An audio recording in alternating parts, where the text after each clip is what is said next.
ज्यावेळी आपण दत्तप्रभूंचा उल्लेख करतो, त्यावेळी आपण म्हणतो, की अवधूत चिंतन श्री गुरुदेव दत्त. तर हे अवधूत म्हणजे नक्की काय? सर्वान प्रकृतिविकारान अवधूनोती इति अवधूतः. प्रकृतीच्या सगळ्या विकारांना ज्यांनी झाडून टाकलेलं आहे, धूत शब्दाचा अर्थ धुवून टाकलेला. अच्छा. आता प्रकृतीचे विकार म्हणजे काय? अस्ति, जायते, वर्धते, विपरिणमते, अपक्षीयते, नश्यते. बरं. म्हणजे काय? गर्भामध्ये येणे ह्याला अस्ति म्हणतात. जन्मणे ह्याला अस्ति जायते म्हणतात. हं.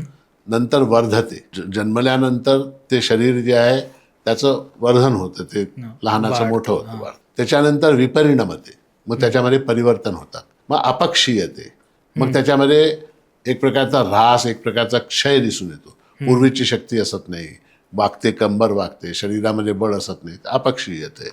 आणि शेवटी नश्यते. हे जे 6 विकार आहेत, हे कशाचे आहेत? हे प्रकृतीचे आहेत. हे काय?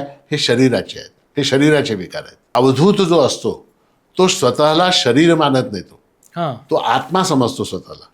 आणि आत्मा जो आहे त्या आत्म्याला हे कुठलेच विकार नाहीत. तर त्या आत्म्याशी, त्याचं चैतन्याशी, त्याचं जे सुप्रीम ट्रुथ आहे, जे परमसत्य आहे, त्या परमसत्याशी त्याचं आयडेंटिफिकेशन, तादात्म्य झाल्यामुळे प्रकृतीच्या विकारांना तो धुवून टाकतो. म्हणून त्याला अवधूत म्हणतात.